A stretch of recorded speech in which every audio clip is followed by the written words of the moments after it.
Hello, and welcome to another lesson in our series from the book of Psalms. This series is entitled From Tragedy to Victory, and there will be 7 lessons. This is the second of the 7 lessons, and today we're going to be looking specifically at Psalm number 36.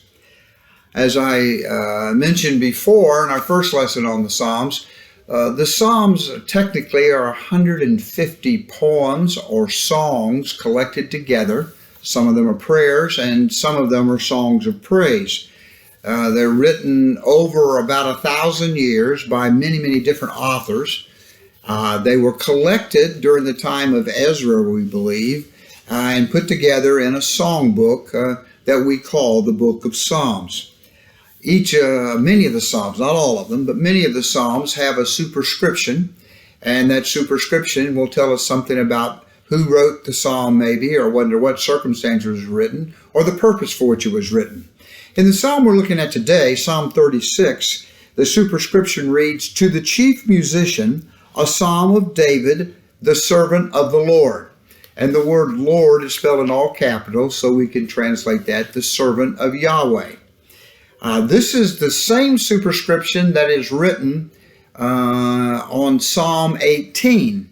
However, the superscription Psalm 18 adds an additional description, which says that it was written at a time when David was delivered from Saul. So that would suggest Psalm 18 was written earlier in David's reign, or even before he actually becomes king, that Saul is still alive, but David has been delivered from him. The psalm we're going to be looking at today does show David reflecting upon his enemies, but it also reflects upon God's having blessed him again and again and again. So some suggest that the Psalm 36 was written later in David's reign as king than was Psalm 18. Others suggest, since it has the same superscription, they were written about the same time. From the superscription, then, we can conclude that this was a psalm written by David for use by the musicians to sing at worship. And that the description of David as the servant of the Lord, the servant of Yahweh, may indicate that the superscription was written by somebody else and describing David as the servant of the Lord. So with that background, we want to look at this 36th Psalm. Now, this Psalm is going to contrast 2 separate lifestyles. And in doing so, he is going to be telling us something about the nature of God. Psalm 36, verse 1. "I have a message from God in my heart concerning the sinfulness of the wicked. There is no fear of God before their eyes. In their own eyes they flatter themselves too much to detect or hate their sin. The words of their mouths are wicked and deceitful. They fail to act wisely or do good. Even on their beds they plot evil. They commit themselves to a sinful course and do not reject what is wrong." This very first verse is one that has been a very serious challenge to translators. The Hebrew is difficult to translate, and so it has come out in several different ways.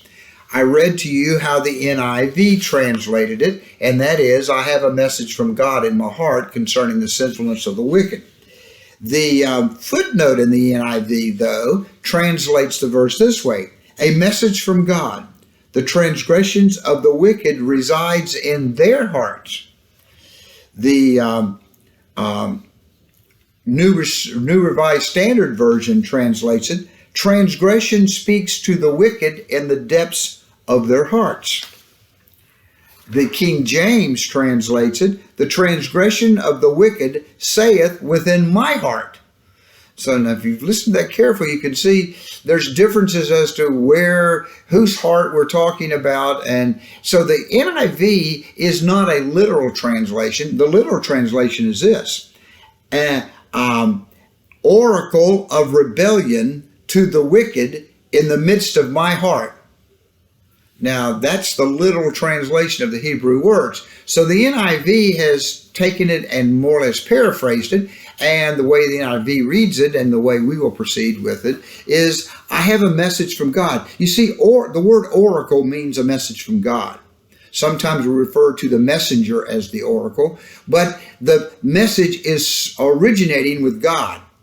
And so taking that language literally and paraphrasing it, it seems to say, God has given me a message within my heart regarding the sinfulness of the wicked.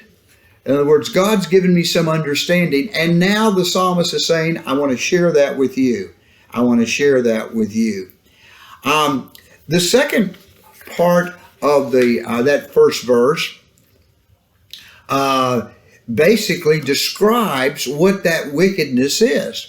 He says, there is no fear before their eyes. And then verse 2, in their eyes they flatter themselves too much to hate or detect their sin. Well, he's saying, God's given me a message to help me understand what's going on in the life of the wicked. And the sinfulness of the wicked is basically caused because they do not fear God. In their own eyes, they do not fear Him. Now, we understand that to fear God is to recognize God's sovereignty. To fear God is to recognize man's dependence on God, and then to trust and obey God. And that's what is not going on in the lives of these that he calls the wicked. They are not fearing God. There is no fear of God before their eyes. And then, to show what's replaced God, because they have denied God His sovereignty, they have placed self as sovereign. Because what what David says is, in their eyes, they flatter themselves. They've replaced God with self. They're self-sufficient, self-dependent. They don't need God. And he says that is the wickedness. That is their problem. They don't recognize God. They don't recognize God's moral order. They don't recognize His authority. They see themselves as being self-sufficient. They see themselves as being the center of the universe. And through that perspective, they fail to see their own sin because they justify everything they do because it's good for them. They flatter themselves too much. I'm right, you're wrong. They flatter themselves too much that they can't even detect their own sin. Their view of the world is through the vision of the lens of self. They do not find anything wrong with themselves. He goes on to say that the words of their words are wicked and deceitful. Now, we understand that the words of a man reflect the character of his heart. What comes out reflects what's inside. Their self-centered view, their self-centered world is wicked. And their words reflect that. They are deceitful. They get ahead by any means. They're all about self. They're deceitful. He says their words, the words of their mouth are deceitful, are wicked and deceitful, and they fail to act wisely or do good. All right. Now we go back and we remember in the Proverbs it said that the fear of the Lord is the beginning of wisdom. Well, they're refusing to accept God. They're refusing to fear God makes them unwise. So their words are not wise. Their words are wicked and deceitful, and they fail to act wisely because they do not fear God, and they fail to do good. One who is following God is going to obey His commands. And what was God's command? To love God with all of our heart, soul, mind, and strength, and to love our neighbor as ourselves. They're not doing that. They're failing to do good. They're rejecting that wisdom and that goodness. They're so self-centered, it's all about self and not about obeying God or following God. They fail to do good. In verse 4, he says that this evil dominates their life. He said, even on their beds, they plot evil. Even in the middle of the night, okay? When they should be asleep, they're so focused on themselves, they're sitting up plotting evil. Even when the distractions of the day and all the things that are demanding their time are not there, and they should be able to relax, they're busy preferring self. They're busy plotting self. This is their commitment. This is their focus on life. Even on their beds, they plot evil. They commit themselves to a sinful course and do not reject what is wrong. They commit themselves to a sinful course. This idea of committing yourself to a sinful course suggests that this is not something you do accidentally. This is a choice. This is a conscious choice. This is an intentional choice. Even it consumes them, even during the middle of the night. They're planning to do evil. They've made this choice. They are choosing to commit to themselves, that is, to evil. They commit themselves to a sinful course, and they do not reject what is wrong. They're blinded to see it, and even if they did see it was wrong, they refuse to follow it. Think about the contrast of the individual that David has just described with the lifestyle of the individual described in the first Psalm. Psalm 1:1. Blessed is the one who does not walk in step with the wicked, or stand in the way of the sinners, or sit in the company of the mockers, but whose delight is in the law of the Lord, and who meditates on his law day and night. So we're talking about two lifestyles. One committed to God, where he is our focus day and night. But the one David is describing here, committed to self-centeredness, and is focused on that lifestyle day and night. Well, starting with verse 5, he's going to begin his description of God. Now, it's interesting that having spent these first 4 verses describing the wicked, the lifestyle of the wicked, you would think in our human sense that now the contrast would be, let's describe the lifestyle of the godly. Let's go back to Psalm 1:1. But David doesn't do that here. David gives us a description of God himself, with the idea is that those who love God will choose to follow God and will reflect God. So he goes right to the source and describes God himself. We begin that description in verse 5. Now, what David is going to do in these first couple of verses, Psalm 5 and 6, is he's going to use 4 different traits to describe God. And these are 4 traits that are used again and again in the Old Testament. And we're going to talk about the Hebrew word for these traits in just a moment. The 4 traits he's going to describe are God's love, his faithfulness, his righteousness, and his justice. Okay, let's start with verse 5 in the first of these. Your love, Lord, reaches to the heavens. Do you notice how the word Lord is spelled there? So we're talking about Yahweh. Your love, Yahweh, reaches to the heavens. Now, love, the word love that we have in the English, is the translation of the Hebrew word hesed. Now, this is the word we looked at in Psalm 61 last time, the word hesed. And in that discussion, we talked about the origins of this word hesed. Remember, we said that in the secular use of the word hesed, that we translate love, in the secular use, it spoke of love and 3 characteristics of this love. Number 1, the love was dynamic. It was active. It wasn't passive. It was dynamic. Number 2, it was a love that involved a relationship between parties. It was social. And number 3, it was a love that was enduring or eternal. Now that was in the secular use. You take that same word with those secular traits, and when you then put it in relationship to God, when referring to God, when we use the word hesed in referring to God's love, we're talking about His mercy, His faithfulness, His forgivingness, His grace. For you see, the word hesed used in the Old Testament referring to God's love is talking about the love of God exhibited in the covenant relationship with Israel. The love that was active and dynamic.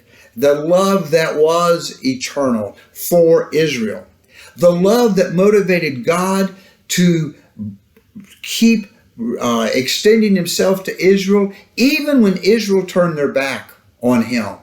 Even when Israel disobeyed Him, He still continued to extend that love, that hesed love to them. Now, Lamentations. Lamentations is a book written by Jeremiah after the fall of Jerusalem, the fall of the temple. It is a lament over God's judgment and what has happened to Israel, to Judah, because of their sinfulness. And in the middle of that book, there is the expression of hope, because there is a reference to God's hesed, to God's love. Lamentations 3, 22 and 23. And I'm going to read this from the New Revised Standard Version because it really is appropriate right here. The steadfast love of the Lord never ceases. His mercies never come to an end. They are new every morning. Great is your faithfulness. That's hesed. That steadfast love. That love that is active, that love that is reaching out even when Israel has turned their back. That's eternal. That's hesed. Now, back over in Exodus, when Moses, remember the time when God was going to appear to Moses and He had Moses up in the cleft of the rock and God walked by, and in Exodus chapter 34, starting with verse 6, God describes Himself. This is the description of the Lord that passed by Moses at that time. The Lord, a God, merciful and gracious, slow to anger, abounding in steadfast love, hesed, and faithfulness, keeping steadfast love, hesed, for thousands of generations. This is the term used to describe God's love, and David is using that term here. Your hesed, your love reaches to the heavens. This forgiving grace, this mercy, this continuous love for us, farther than we can reach, boundless, abundant, beyond our understanding. It reaches to the heavens, beyond anything we can control, beyond anything we can see or understand, without limit. Now, the second word, or the second phrase or trait that he uses here, and David uses here, in verse 5, your faithfulness to the skies. Faithfulness. Now, the Hebrew word for faithfulness is emuah. Emuah. Emuah is often linked with hesed. Many times, in some of those verses I just read you, those two words are used together. So it's translated your steadfast love, your faithful love. Technically, the word emuah means steady, sure foundation, trustworthy, dependable. It's used when we're going to introduce characteristics such as honesty, integrity, and truth. And as I said, in the Old Testament, it's often paired with hesed.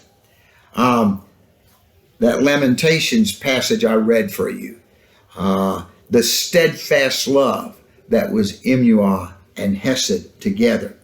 And again, this steadfastness, this faithfulness, this time it reaches to the skies. Hesed reaches to the heavens. Emuah reaches to the skies. Again, beyond our control, beyond what we can see, beyond all limits. Now, the third trait that David describes of God is your righteousness. Your righteousness is like the highest mountain. The Hebrew word for righteousness is tzedakah. Tzedakah. Now, this word can be used to describe a person or to describe God. Remember back over in Genesis chapter 15, when God made the promise to Abraham that he was going to have a son, and we're told that Abraham believed and his faith was credited to him as righteousness? That was tzedakah. That righteousness, that faith, was a faith that not only was a passive assent, a mental assent, but it was a total trusting, a whole acceptance and living out in faith believing. That was that righteousness that we described Abraham. Well, when we use this term, tzedakah, to refer to God, that is, when we're referring to God's righteousness, we're talking about the acts that God performs to rescue and to deliver his people. Sometimes God's righteousness is translated his salvation. Psalm 71:15. My mouth will tell of your righteous deeds, tzedakah, of your saving acts. Okay, that's a parallelism. Saving acts is a definition of righteous deeds. And righteous deeds is tzedakah. So when we refer to God's righteousness, we're talking about those things that he does to deliver Israel. Those things that he does for man to provide man his deliverance, his salvation. Your salvation, God, is like the highest mountain. Now, it suggests to you the imagery of a high mountain has two aspects. One, the height, again, suggests abundance, limitless. But a mountain suggests permanence, dependability. Your salvation is like your hesed, your emuah. It is beyond all limits, beyond our comprehension. But it's so dependable. It is as dependable as a mountain. You are as faithful as a mountain. Permanence, dependability. Now, the fourth word, or trait that David used to describe God, is that of justice. Your righteousness is like the highest mountain. Your justice is like the great deep. The Hebrew word for justice here is mishpat. Mishpat. Mishpat the Hebrew refers to the judge and to his decree. And we're talking about the judge who does right and the decree that implements his right decision. God's justice, God's righteous acts, his right decisions, and then the acts implementing those decisions. They are like a great deep. Once again, limitless, beyond our comprehension, beyond what we can control. Now, this mishpat is frequently in the Old Testament paired with tzedakah. So we're talking about his righteousness and his justice. We talk about those together in referring to God. And so we can depend on this God to be one who will do right. This one who is going to care for us. This is referring to his integrity. This is that just like that deep that can never be filled, this is a justice that can never be understood, never be duplicated, anything that man can do. So David, describing God, says, your love reaches the heavens, your faithfulness to the skies, your righteousness is like the highest mountain, your justice like the great deep. And then he concludes that, and he says, you, Lord, Yahweh, preserve both people and animals. He's praising God. Yahweh, your love, your faithfulness, your righteousness, your justice. You provide for all of creation. All of creation. You created, you sustained, you provide for, you protect all of creation. Now in verse 7. In verse 7, he returns to Chesed. How priceless is your unfailing love. How precious. It's not only something that we want and need, but it's something we can't buy. It's something we can't produce. It's something we can't control. It's beyond our ability to get it. It is your mercy and your love, your steadfast love. And look how he describes it. Priceless. And then he says, people take refuge in the shadow of your wings. The imagery here, the metaphor here. Because of your steadfast love, we take refuge. We find our protection. We find our sustenance in the shadow of your wings.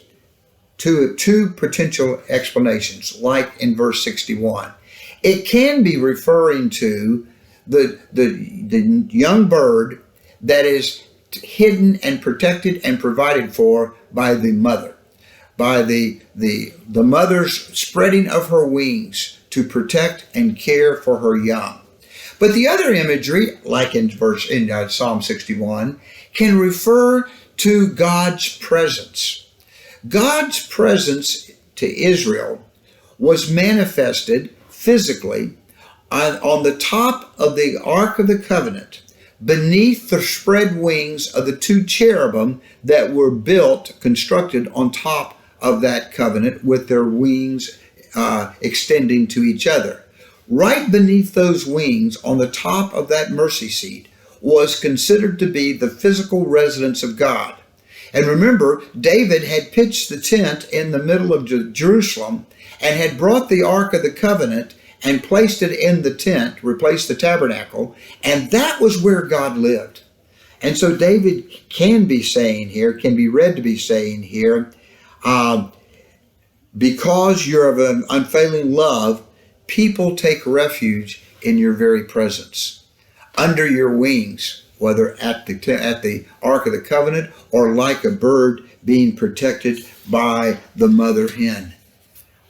And then he says, second imagery, because of your unfailing love, they feast on the abundance of your house. You give them drink from rivers of delight.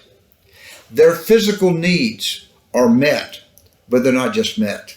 Again, abundance and extravagance. For you see, they feast, not just an allocation, not just a ration, but they feast with all the abundance that suggests.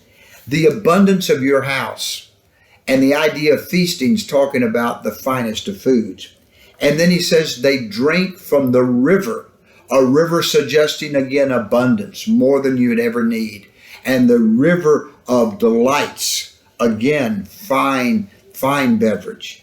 So what he's saying is, because of your unfailing love, that is beyond anything that we can buy, anything that we can value, anything that we can do, anything that we can try to duplicate. You see the comparison here, because in that first 4 verses, those people had rejected God and they were doing it all for themselves.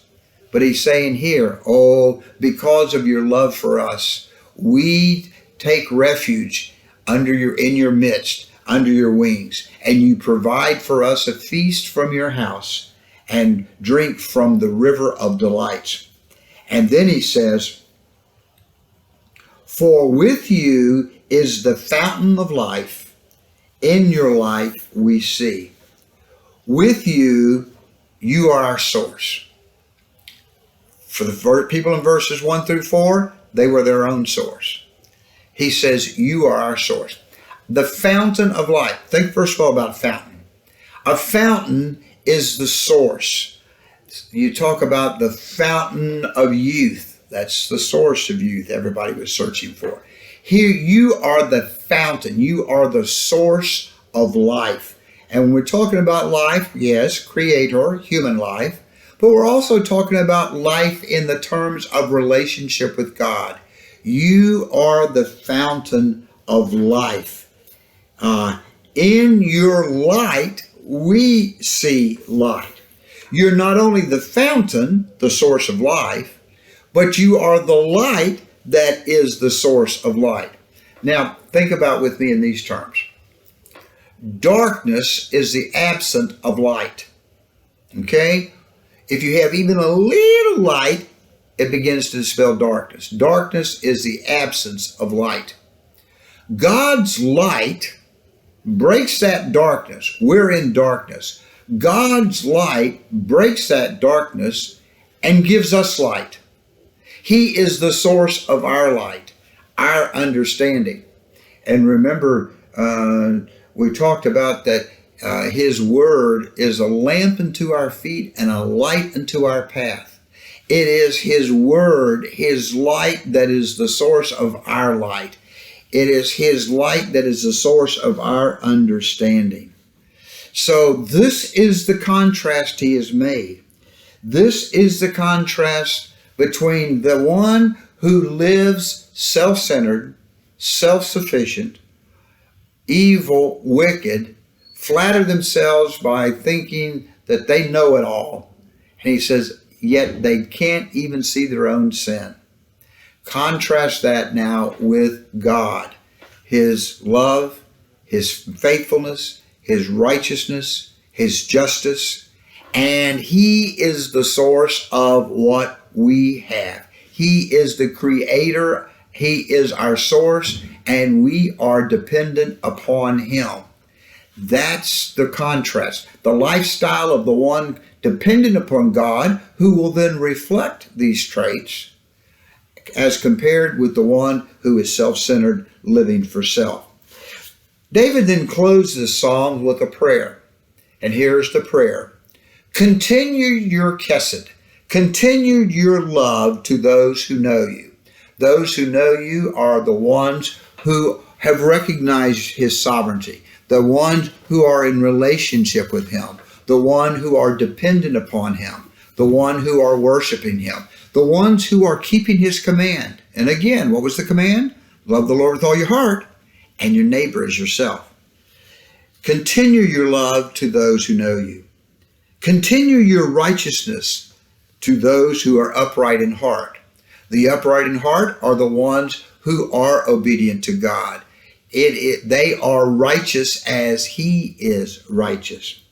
May the foot, now that's the prayer for self. David says, continue your love.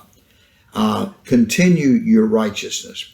And now, as far as the ones described in verses 1 through 4, may the foot of the proud not come against me. David has lived a life facing enemies, and he still has more to face when he writes this. So he says, I'm going to live my life dependent upon you. May the foot of the proud not come against me, nor the hand of the wicked drive me away. Protect me, God. Protect me from those who are living for self, who are living contrary to your commands. And then he sums it up by saying, see how the evildoers lie fallen. He's just prayed that God will do this, and he's already anticipating God's answer to that prayer. Why? Because he's been talking about this faithfulness of God, this God who has been faithful, his faithful love and mercy to Israel. Now to those who will be faithful, who will be righteous, who will respond to him. And he says, as we are faithful, we know that he will protect us. See how the evildoers have fallen, lie fallen? Thrown down, defeated, not able to rise, totally destroyed. total destruction. His light brings us light. He is the fountain of life. And as we depend upon Him as the source of our life, and depend upon Him as the source of our light, our understanding, our view of the rest of the world, God will protect us from these enemies. God will cause our enemies to be defeated. They will see ultimate destruction. And we, as God's children, will take refuge under His wings, protected and provided for, and drink from the river of delights while feasting from the abundance of His table. Well, David warns about the lifestyle of the folks in verses 1 through 4. He praises God about the opportunity for the lifestyle described by describing the characteristics of God in these next few verses. And then he warns about the destruction that will come to those who are proud and who insist on living this lifestyle of self-centeredness. Well, God's love is described. His loving kindness, His mercy, His faithfulness, God's righteousness, His justice, His steadfastness. These are all attributes of God. And then God takes those of us who will respond to Him and tells us to love Him with all our hearts and our neighbor as ourselves. And as we live that life, we should then likewise be exhibiting those characteristics. We should look like, walk like, act like this God that we say we serve. Well, if that's our command, and that's our calling, and that's David's description, what would that lifestyle look like? What would that lifestyle look like? What will I do this week that will reflect that image of God? And think about this with me. He said that these folks in verses 1 through 4, they stay up at night intentionally planning how they're going to live their life for self. What plans will we make to intentionally this week live a life that reflects the God that we say we serve? What will we do this week intentionally to look like our Father? Let's pray. Father, we thank You for this reminder and this calling. But we also thank You for the fact that You told us that we're not in this alone, that You will enable us and equip us to be all that You've called us to be. And now, as we have heard this call, enable us and equip us that this week we might be reflections of You by our faithfulness, our trustworthiness, our dependability, our chesed love, that unfailing love. Father, help us this week as we plan to go out into a world that needs to see Your love. May we be that instrument of love that will bring others to see who You are and become Your own. Thank You for what You do for us, and now what You're going to do through us as we make this commitment today. For it's in Christ's name we pray. Amen. Thank you.